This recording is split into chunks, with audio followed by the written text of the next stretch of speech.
testing. Dee Dee, do you want me to? How am I going to know if you want me to feed you? Are you going to lean in? Do you want to hit me?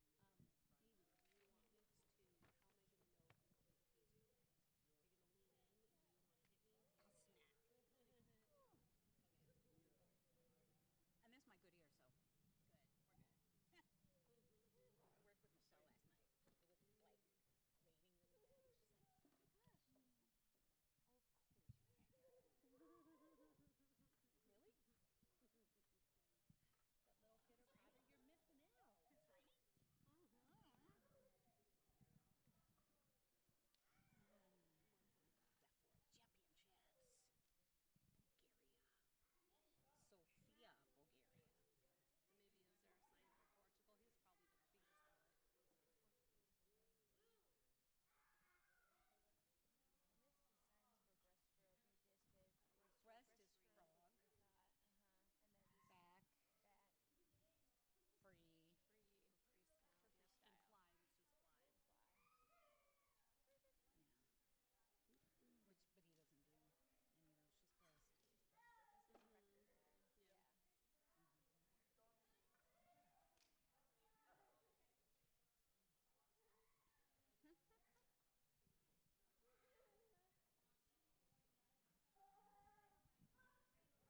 says no one ever.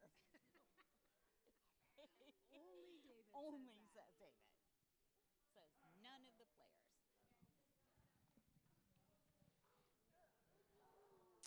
Hello, can we get everybody's attention? Hello. All right, let's hear it. Woo!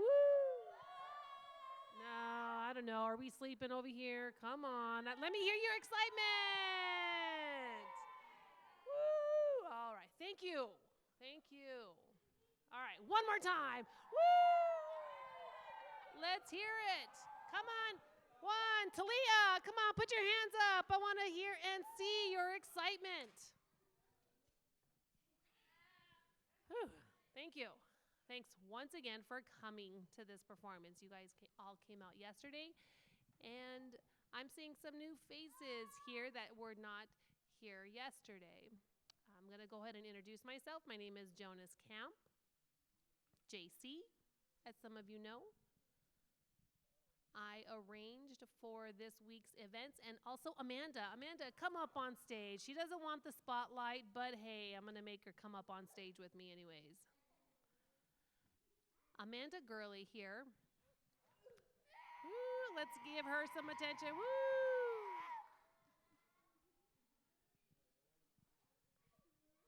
We have set up this week's events. And so after this week is over, I will be sending out some information for the teachers and for students to get some more ideas for our next year's Deaf Awareness Week, to see what it is you would like us to do for you. That way we can make some improvements, all right? Is that okay, everybody? Thank you, Amanda.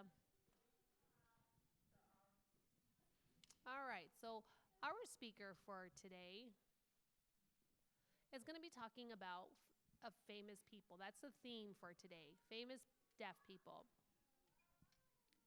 Well, almost everybody here knows who this particular person is. And I've actually known him since I was a little kid.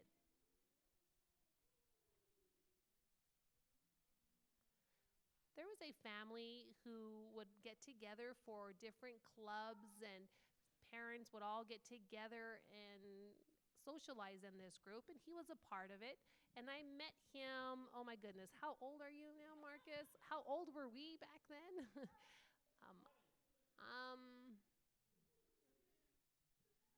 I was probably about 10 years old, and Marcus was maybe 2. And that was the first time I met him. Now, we lost contact with each other. And I don't know if you know, but, I was a swimmer. I never swam up against him, but I was also a swimmer. After I graduated, I went to Cholla High School, my alma mater, and I helped them coach some of their swimmers. And I believe, Marcus, you went to Marana? No. You went to Flowing Wells. I'm sorry.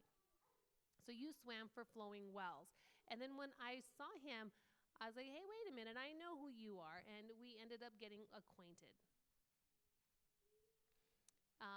So he came to my class and he spoke to his experience as a deaf person and as a swimmer. And, I'm not sure if you know, but he also almost qualified for the Olympics.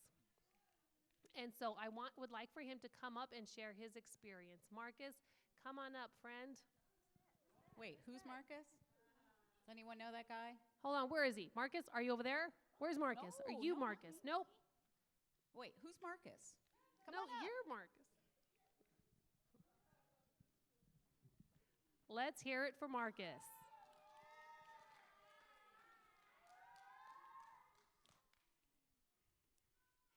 You know what? I think Jonas already told my whole story, right? So you probably don't need to hear from me. Just kidding. I'll go ahead and talk about myself some. My story really, I started off swimming my freshman year. And prior to that, I really didn't have any swimming experience. I started off as a freshman. I wasn't very good at it, didn't really know what I was doing. The uniform was pretty weird, the Speedos you had to wear. And then we had to, I was used to swimming in trunks, but you had to swim in these weird Speedos, and I wanted to give up. I really didn't want to continue swimming, but my parents encouraged me to keep doing it. They wanted me to try, see how I did. And my very first meet we had, it was 2 weeks away, and I thought I'd see how it went. And if I didn't like it, I was going to be done with it. So I trained, and it was my very first time, going out there on the floor at the swim meet, and we had our first meet. And you have to get on a block, and you have to get ready to jump from the block. And there was no light to let me know that it was time for me to jump in the water. So I missed the jump. I missed the block, and I jumped off late. And I got to the wall, came back, and I got first place, even though I had started late. And I thought, well, okay, I did all right with that. And I had a friend whose coach had come to watch them and said, hey, you're a pretty good swimmer. So they recommended that I kept on swimming, and I was always in the slowest lane, and they have different lanes. You move up to the faster lanes. So I did that. I progressed and got faster.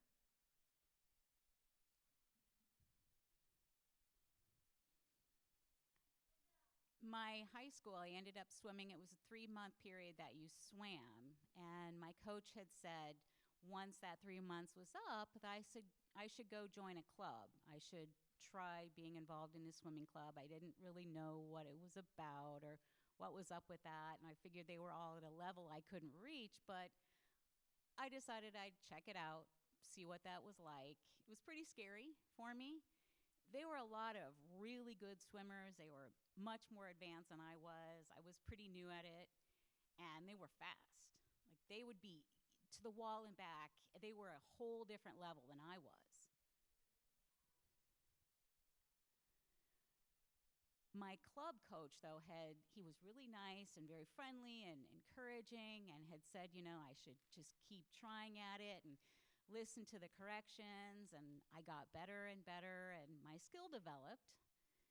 It took a while, but by my senior year, I had really gotten a lot better. I wasn't ever expecting, though, to go on to swimming in college. I was just really doing it for the enjoyment, for the fun of it. And I got some letters, some offers from different places, recruiters, and they had said that I could get a scholarship for swimming, so I could get my education paid for. And I looked into it, and there were a couple of schools. ASU was one of them. I looked at it. They had offered me a full scholarship, and Washington State had as well. That was cool. I was trying to figure out what I wanted to do, but what I really wanted was to go to U of A. I wanted to be a Wildcat, and so I told, my club coach that I was really interested in the U of A team, but they didn't have any spots. They already had done their recruiting, had nothing available at the time. So it was disappointing, but I went ahead. I decided that I was going to go to ASU. It was close to where I lived anyway. And I went to ASU. I did my first year of swimming there. I really improved quite a bit. And then over the summer, I had been swimming quite a bit and competing, and I wanted to show U of A that I was good enough to be in their program as well. And the U of A coach they were impressed with my swimming, and they went ahead and they brought me on.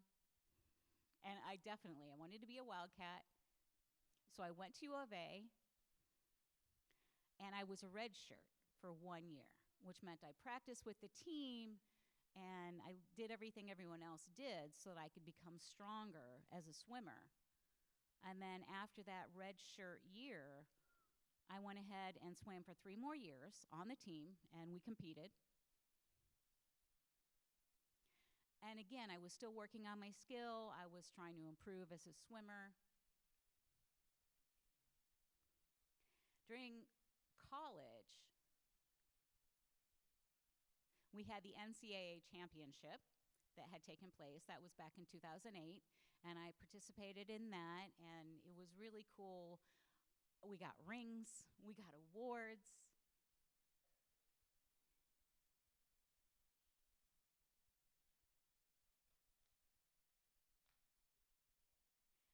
after I graduated from college, that was back in 2010, I was trying to figure out what I wanted to do, if I wanted to move on and get my master's, if I wanted to continue swimming, if I wanted to go for the Olympics.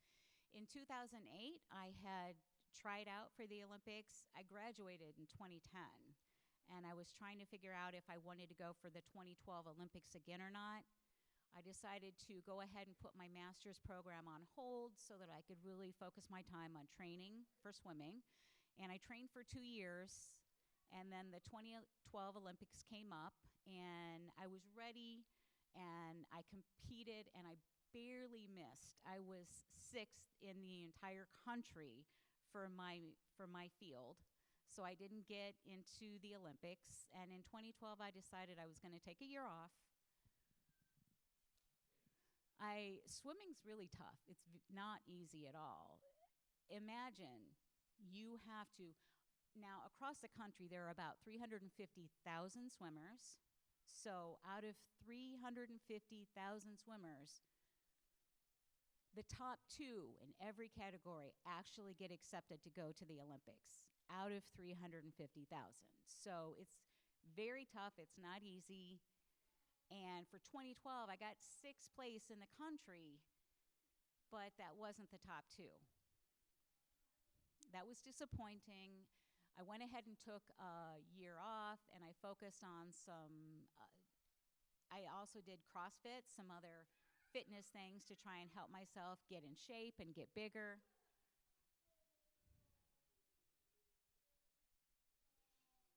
And then back in 2013, I was offered the position for coaching the Deaf World's Championship swimming team, and I accepted that position. I went ahead and helped the deaf swimming team, and I got them prepared for their Deaf Olympics. They went to Europe, and they competed there. And I watched the swimmers, and it got me to thinking. I decided swimming was my passion. I wanted to go back to swimming again, and I decided that after I was done with that coaching commitment, I was going to go back to U of A, and I asked them if I could swim with them again and attempt to see if I could get into the 2016 Olympics, and they said sure. So I was there previously, and I thought, I'm going to try again. I went back to training, really vigorous training, and I was huge. I was like 200 pounds. As I was swimming, I kind of, when I wasn't swimming that year, I had, gotten smaller, so I had to focus on getting back in shape. I had to eat really healthy, make sure I was very disciplined and not miss practice and not be lazy. We had to wake up. I would have to be at practice at 5:30 every single morning. I had to commit to being there, get up at 4:30 so I could eat and be ready to go swim at 5:30 every day. And it was a 3-year commitment.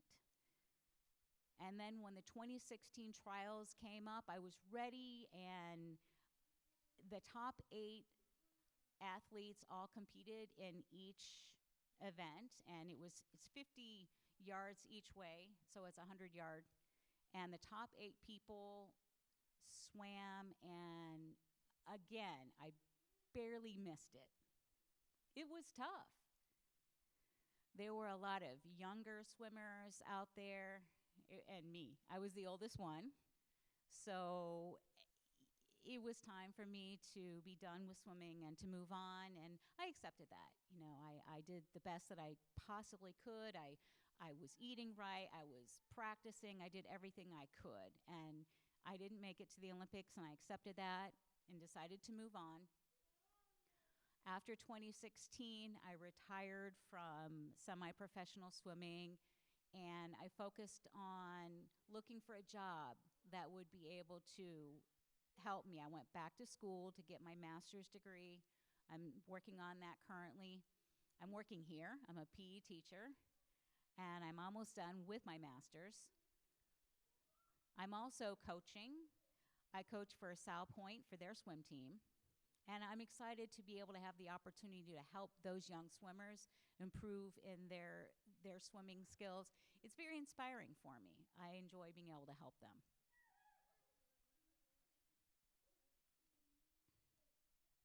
I want to explain some of the things I experienced as a swimmer. Have any of you ever seen a light that is used to let a swimmer know it's time to start the race? I'm going to explain what that looks like. Because back in 2011, during the national summer competition that I was in, I would have to turn my head to the side to be able to see where the coach was, and it's difficult to try and watch. You can't see when a person is raising their gun to start the meet, to start the actual event. It was really frustrating for me. So instead, we decided that it would be better to have a light right there where I am at my block. And I had to fight for that access for a year to be able to just look down and see that it was time for me to start and to jump. And it's much easier.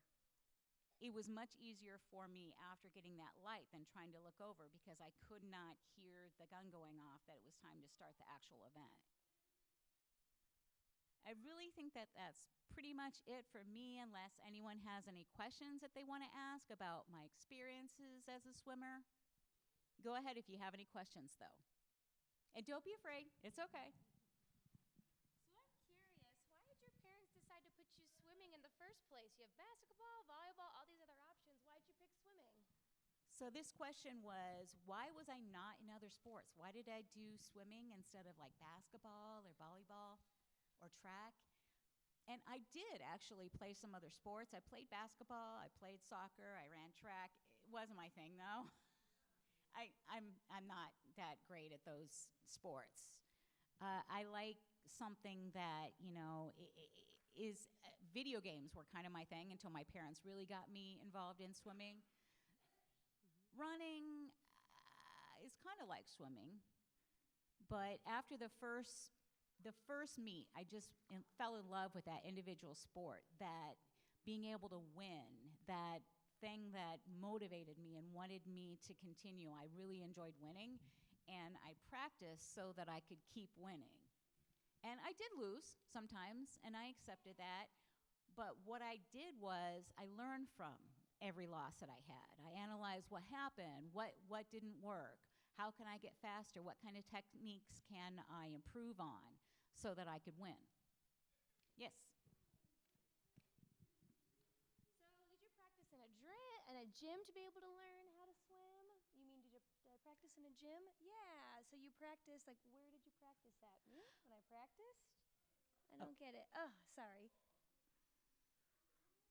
So when you practice for competition, how long? Yeah, how long did you have to practice to be able to improve for competition? So did practicing help you for that? Okay, so for my questions about practicing for the meets, yeah, it really did help quite a bit. I practiced every single day. So 6 days a week, Monday through Saturday, I had swim practice. And it was between 4 to 5 hours of swimming every single day. So 20 to 25 hours of practice on a weekly basis. It was like a job. I was working 25 hours a week. Swimming was really my job. And that's how I got to that top level, the collegiate level. Yes? Was doing the 600 meters, well, how's losing weight really hard for competition? Did you struggle with that? Yeah, was it hard getting back in shape? It was, because it's not easy. When I first had started, I was really committed. I had to be very positive. I had to really focus on getting back in shape, and I had to take it one step at a time. And every step was another success towards my goal. So taking that 1 year off, 2012 to 2013, 1 year, I was still lifting, I was doing CrossFit, but I didn't touch the pool. I got really big, but then when I had to go back to swimming, it was tough because I was too big.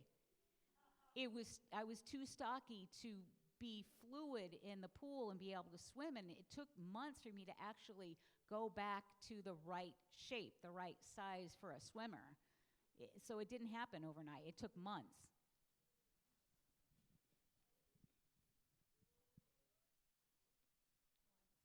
Why was swimming so tough? Why swimming? The question was, why was swimming so tough? Any sport is tough. Everything takes practice to get better. So any sport is tough. In my particular case, my motivation to swim and to get better at swimming, every single day was tough. It wasn't easy. But I challenged myself.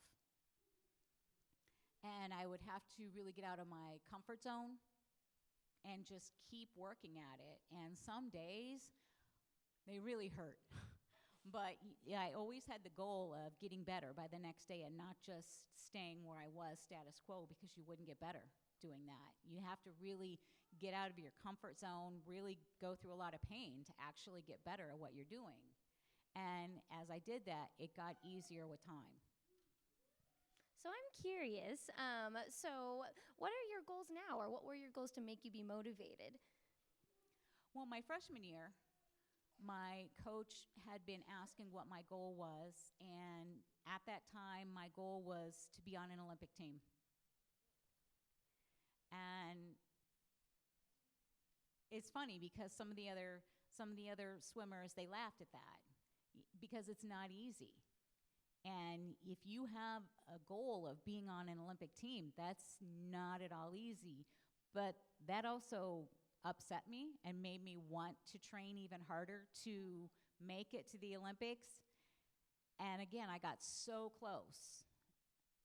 But the entire experience, that journey, I enjoyed. It was 15 years of my life that I really enjoyed. The people that I met, the friendships that I made, the countries that I got to go visit, I will always appreciate that. And I don't at all regret what happened. I wouldn't change a thing. I really enjoyed what I'd done. And even though I didn't actually get to go to the Olympics, the entire process I really enjoyed throughout my swimming career.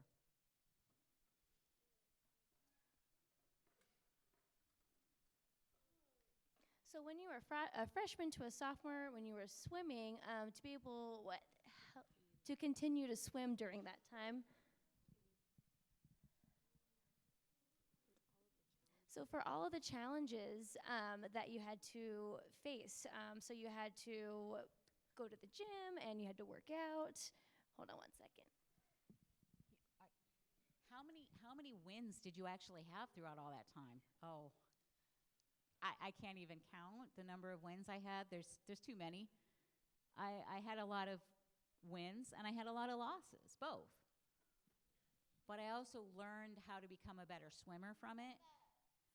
And as a swimmer, my goal was always to improve my time. It wasn't just to win, but it was to improve my time, to beat my personal record, to beat my best time and always get better. And even if it was a tenth of a second of an improvement, that was still exciting. I was happy because it was an improvement, and it showed that my hard practice was worthwhile.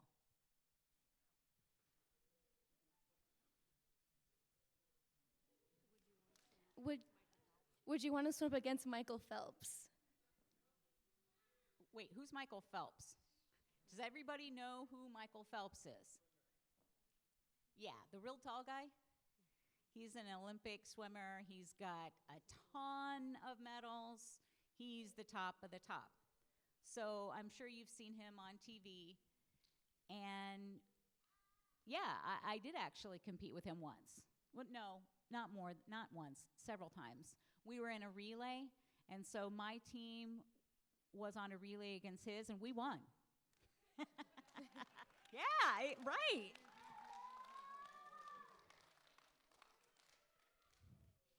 As far as individual, he did the 100 breaststroke, and so for events, fortunately, I did beat him once, but that's because breaststroke really isn't his thing. He's more of a fly and back swimmer, but the relay has everything in it, and I did 100 breast.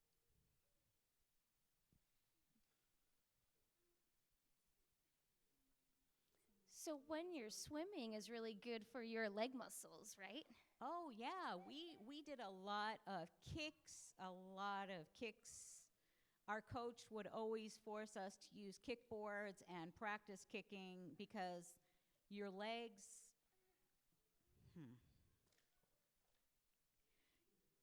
your legs are really the powerhouse for how you're getting through the water. They help you increase your speed. Yes.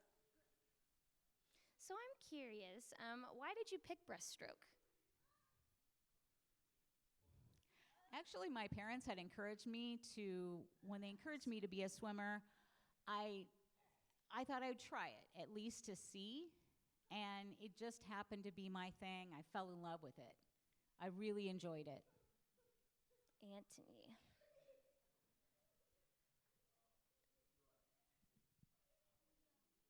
So how quickly can you swim? Like how many miles per hour? Well, not, hmm. I'm not sure what you would call it in miles per hour. It's not like a speedboat.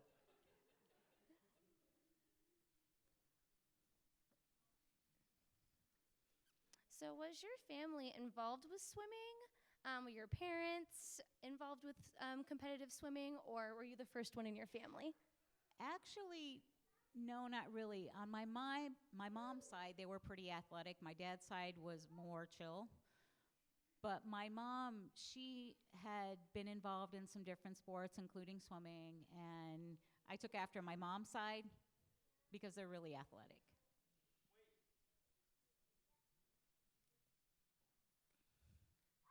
Colt here. So I'm really inspired by your presentation today. So I wanted to ask you about, there was about 2,000 calories that is recommended. So, but how much did you actually eat throughout the day to be able to preserve that energy you needed to swim? That's a good question.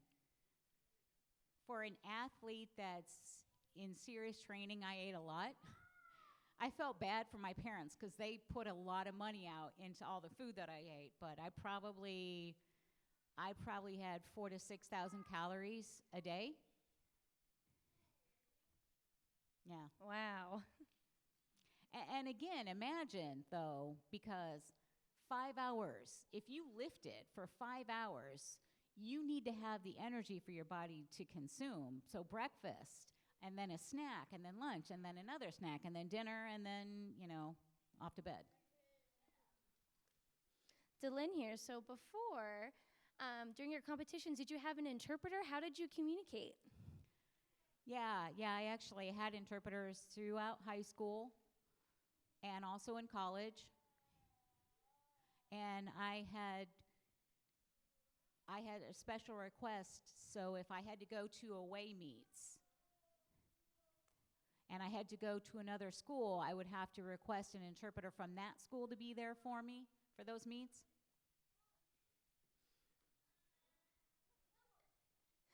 Sorry, I was confusing. I wasn't quite sure who you were talking about. So please explain to us specifically what kinds of foods did you eat every day, if you don't mind? I ate a lot of carbs, so I had pasta. I had bagels. uh, I had rice. I ate meat. A lot of desserts. Oh, I ate a lot. Oh, dessert. So whatever I could, I ate that would give me energy.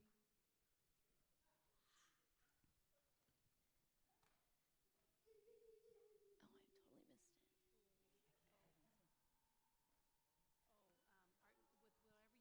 With whatever you eat, are you grossed out by how much of you have to eat? No, I mean, now I eat a lot less. I control what it is that I eat, and I enjoy what I eat, but I eat a whole lot less than I used to. I'm not working out the way that I was before. If I went back to training, then I would go back to that kind of eating, but I manage what I eat now.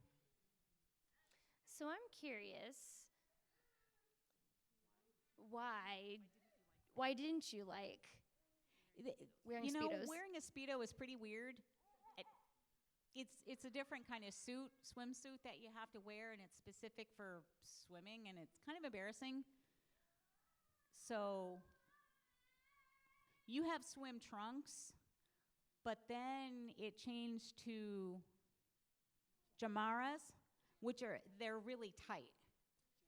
Jammers is what they're called. They're really tight. And then once you get used to it, they're weird. But at first, you're not quite accustomed to it until you get used to it. I'm used to it now. Okay, thank you.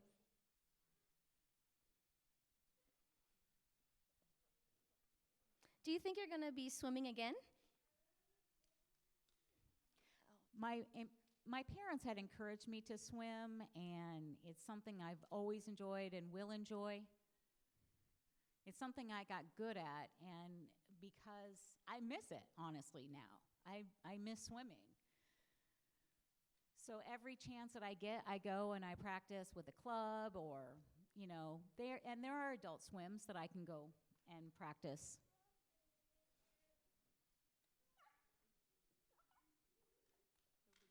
So would you eat salads in the morning? Like in the morning. For breakfast, no, I didn't have salad. But when I was swimming, I had bagels. I had a bagel every morning, pretty much. And I eat light now because I'm not working out. I'm not lifting the way I had been before. Yeah. So what other sports did you do before you really got involved with swimming? So you knew that you were a great swimmer, but there's any other sports that you were involved in before? My second best sport was soccer. So I played soccer for 3 years, and I enjoyed that, but the downside to that is all the running. I played a lot of defense, but that would be secondary to my best sport, which was the swimming. Would you drink shakes with protein in them? Oh, yeah. I would take supplements that would help me as far as with my swimming. They would help me recover, let my muscles recover faster from swimming so that the next day I'd be ready to swim again because, again, I was swimming every single day. And I was sore every day. So the supplements helped me to prepare for the next day for more practice.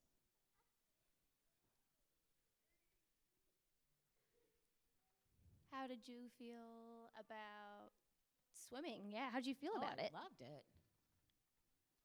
Every chance I got, it would be done swimming. Can I see your ring? I didn't bring it with me, but I'll bring it next time. Okay, sounds Okay. good. Cool. Colt.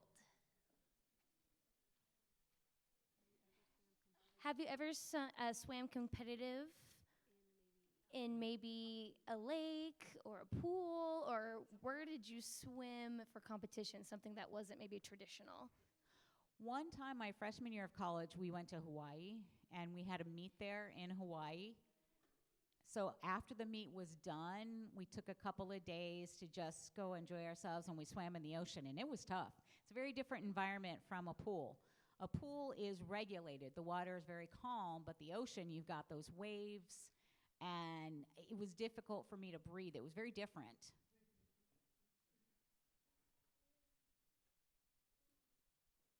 So you had to practice before your games? Every single day so that I could get ready.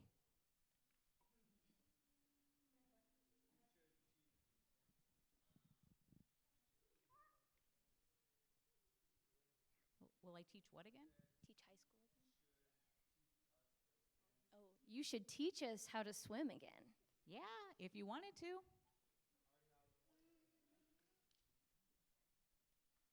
David here.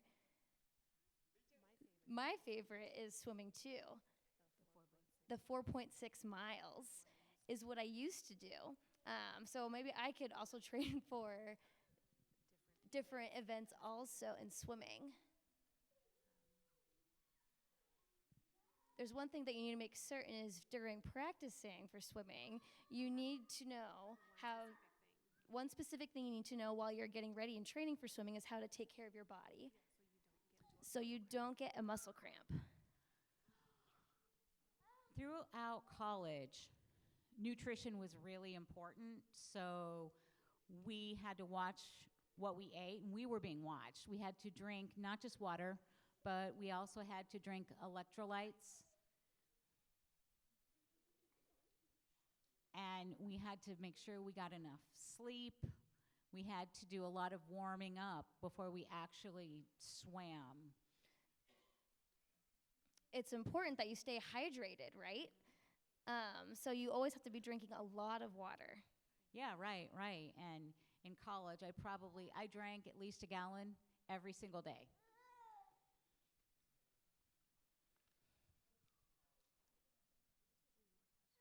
All right, three Okay, more we only questions. have 3 questions to go. So we have Colt and a few others. How long can you hold your breath for underwater? The 50-meter, so from jumping off the blocks all the way to the wall, I can hold that entire time without breathing. So that means that you'll automatically win, right? Since you can hold your breath that No. long? No. Colt?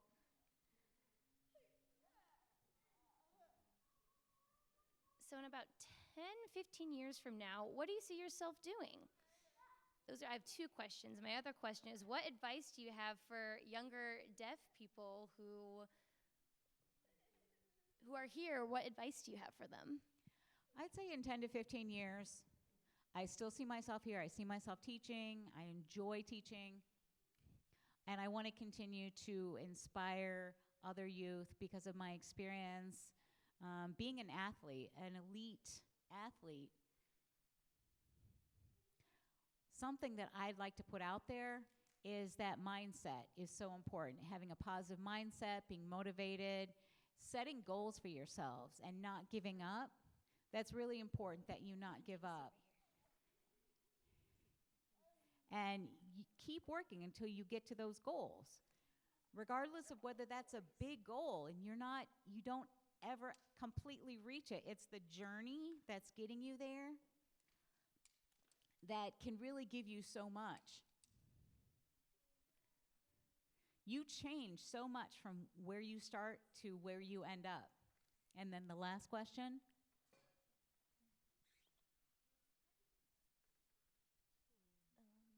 Say it.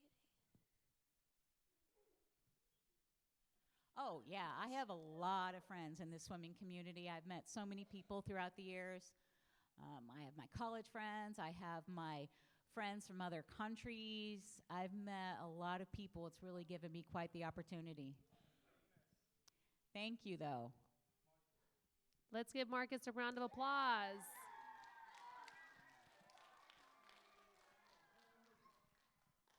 I saw a lot of positive things that he talked to everybody about. So remember, do not give up.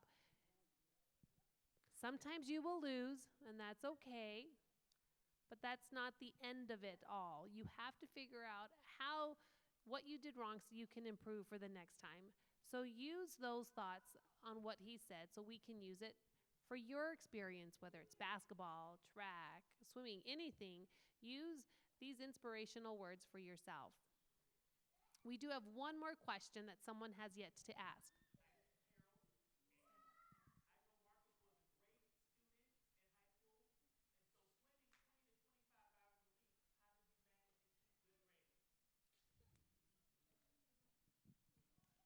Oh, I like that question, Mr. Campbell. That is good. So any future athletes here? Okay, let's see and listen to Marcus. How did he discipline and balance everything?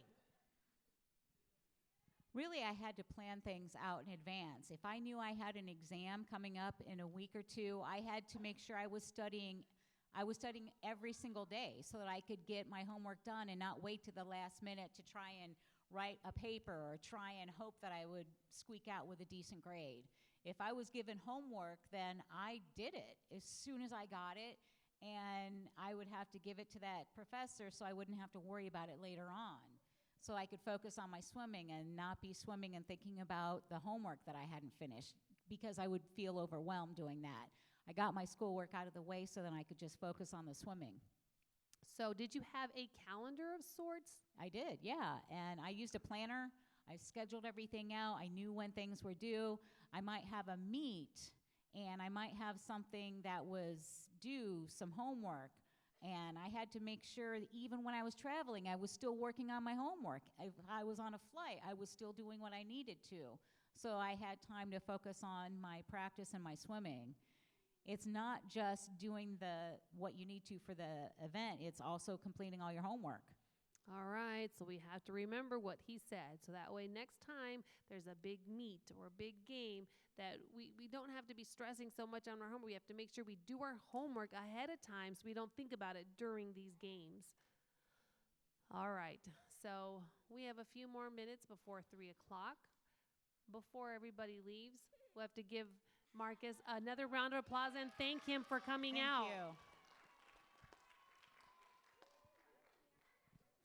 Swimming is a tough sport. Some of you may think, oh, it's easy, anybody can do it. But no, once you're in the water, you will still be sweating. You think, well, no, this is just water on me. But no, it's actually sweat. So you can sweat when you're in the pool. It is an actual competition and sport. You know, you can ask Marcus if he can coach you. You can do that. Well, why don't you set up a swim team here at ASDB? Could you do that? Yeah, we could. Both of us could, I think.